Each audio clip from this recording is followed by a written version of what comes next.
Selamat pagi, saya berdoa pagi ini saudara penuh dengan sukacita dan damai sejahtera. Mari kita duduk di hadapan Tuhan dan coba untuk mendengar apa pesan Tuhan pagi ini. Kami di dalam gereja terus mendoakan saudara, walaupun melalui ibadah online, supaya bisa terus komitmen untuk terus hadir dalam ibadah kami, biar Tuhan juga terus bekerja dalam kehidupan saudara untuk mengalami kebaikan Tuhan tahun ini. Siapkah saudara untuk menerima firman Tuhan? Mari kita satu hati dalam doa. Terima kasih Tuhan untuk kesempatan hari ini Tuhan, kami masih bisa beribadah.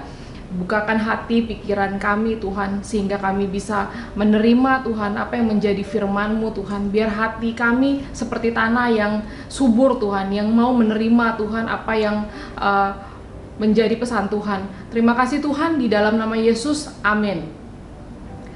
Minggu lalu kita belajar bahwa Rasul Paulus menasehati Timotius, wakilnya di gereja Efesus, mengenai kondisi manusia akhir zaman. Apa yang diperkatakan Alkitab mirip dengan kondisi kita sekarang, karena kita memang di masa akhir.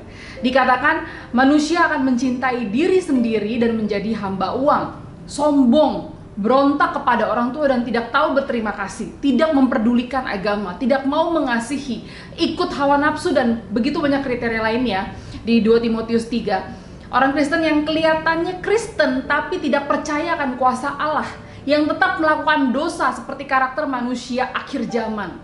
Kepada mereka Rasul Paulus katakan kepada Timotius, jauhilah mereka itu. Bahayanya bukan dari dunia luar, tapi dari pengikut Kristen yang tidak dewasa rohani, yang bisa membawa pengaruh buruk bagi anak Tuhan yang setia. Orang yang tadinya rajin ikut komunitas, rajin beribadah, kubu doa, bisa menjadi jarang atau tidak hadir dalam komunitas dan ibadah karena ada yang berubah dalam caramu berpikir, mempengaruhi kehidupan kekristenanmu, responmu, sehingga mulai meninggalkan kebiasaan baik. Tapi dalam masa sukar pun Tuhan tetap bekerja. Bagaimana caranya supaya kita bisa hidup di masa sukar, tetap berkomitmen dan tetap mengalami berkat Tuhan? Mari kita kemarin kita mulai dari awalnya yang berfokus pada diri sendiri, self-centered life. Kita ubah menjadi hidup yang berfokus kepada Tuhan, kepada God-centered life. Bagaimana caranya? Yang poin yang pertama adalah mengikuti ajaran firman Tuhan. Di 2 Timotius 3 ayat 10, kita baca sama-sama. Tetapi engkau telah mengikuti ajaranku, cara hidupku, pendirianku, imanku, kesabaranku, kasihku, dan ketekunanku. Tetapi engkau, ditekankan di sini bahwa engkau berbeda. Di luar dari mereka yang suam-suam kuku, yang tidak percaya dengan kuasa Tuhan itu, engkau berbeda. Hari ini firman Tuhan ingin mengingatkan kepada kita, tetapi engkau berbeda. Kita memang bukan berasal dari dunia, makanya dunia dikatakan akan membenci kamu. Apakah ada yang merasa tertolak, diejek, kesulitan, padahal rasanya sudah melakukan hal yang benar. Karena engkau berbeda, Tuhan sudah memilihmu menjadi anaknya dan memberikan engkau tujuan hidup. Jadi sebagai ciptaan, kita yang ikut dalam rancangan Tuhan, bukan kita yang merancang sendiri. Kita memilih untuk ikut God's way, not my way. Kita pilih ikut cara Tuhan, bukan cara kita. Sudah seharusnya kamu berbeda dengan orang dunia. Sama seperti apa yang Rasul Paulus katakan. Tapi dalam setiap kesukaran, kesulitan yang kita alami, Tuhan akan melepaskan kita dari semuanya. Asal kita tetap mengikuti ajaran yang kita pelajari. Tetapi engkau telah mengikuti ajaranku. Apakah engkau tetap ikut ajarannya atau tidak? Kamu telah ambil pilihan untuk jadi pengikut Tuhan. Kamu harus tetap melanjutkannya, jangan dilepaskan. Apakah dalam masa sulit atau dalam masa baik, kamu harus tetap ikuti ajarannya. Karena kasih Tuhan kepada kita tidak tergantung dari situasi. Tetapi kamu telah mengikuti cara hidupku. Untuk apa sih kita ikut? Karena di luar sana begitu banyak pengikut palsu dan pengajar palsu. Apa yang kita percayai mempengaruhi cara hidup kita. Karenanya kita harus tetap mengikuti ajaran firman Tuhan. Tetapi kamu telah mengikuti pendirianku. Untuk apa kita ikut? Karena di masa akhir ini akan ada masa sukar dan orang akan mulai berbahaya.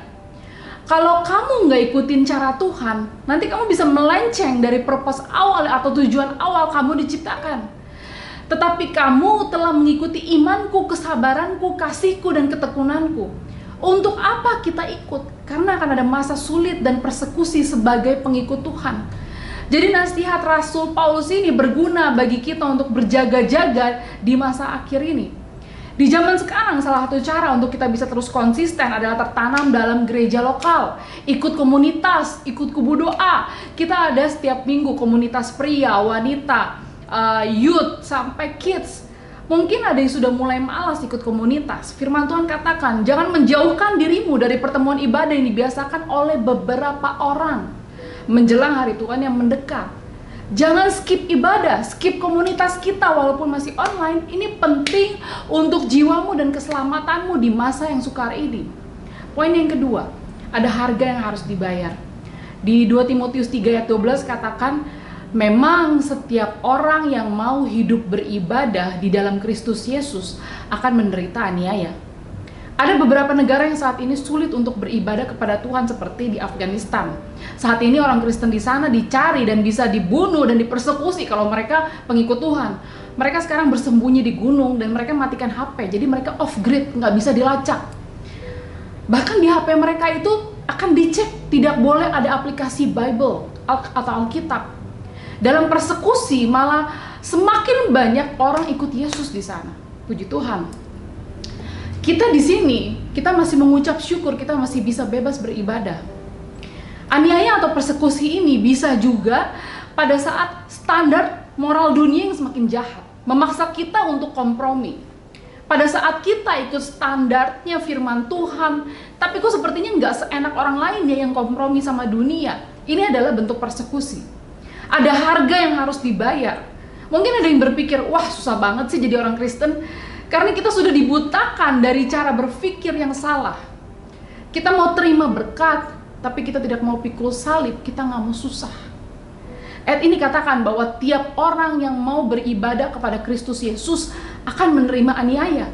Ada harga yang harus dibayar. Karena bumi ini masih dalam teritorinya iblis, makanya anak Tuhan bisa menerima persekusi. Tapi ada reward, ada upah yang Tuhan sediakan bagi anaknya yang setia. Wah, susah sekali jadi orang Kristen ya. Kalau gitu saya mau ikut cara dunia aja. Oke, kalau mau begitu berarti sengsaranya nanti. Kita harus ingat, kehidupan di bumi ini hanya sementara. Yang kekal itu hidup setelah ini. Pada saat kita sudah meninggal, kita masuk surga atau masuk neraka. Itu untuk selamanya. Alkitab katakan, kerjakan keselamatanmu, berarti harus ada usaha yang terus menerus. Ada harga yang harus dibayar. Iblis sudah berhasil membuat hidup di dunia ini sepertinya lebih menarik dibanding dengan kehidupan di sorga. Kalau mau hidup seperti orang dunia, memilih ikut jalan iblis, bukan jalan Tuhan, berarti susahnya nanti, tapi kekekalan selamanya di kerajaan iblis. Jadi iblis sudah berhasil membuat banyak anak Tuhan tidak sadar bahwa pada saat mereka tidak mau pikul salib, tidak mau bayar harga, mau happy-happy aja, senangnya sekarang, berarti susahnya nanti di kerajaan iblis. Kalau mau pikul salib, mau bayar harga, ada persekusi karena iman, hidup yang rasanya nggak se-happy orang dunia, susahnya sekarang, berarti senangnya nanti di kerajaan sorga. Sebenarnya dua-duanya itu pasti ada harga yang harus dibayar. Bedanya mau bayar harga sekarang atau bayar harganya nanti di kekekalan. Contohnya, dalam pernikahan ada suami yang marah dengan istri karena dia terlalu over budget. Pengeluaran membengkak karena si istri membeli barang yang menurut suami itu nggak penting. Kalau menurut my way, cara kita, mungkin sang suami akan marah-marah dan buat istrinya terluka. Nggak peduli alasannya, yang penting suami tekankan. Nggak boleh lebih budget lagi ya bulan depan ya.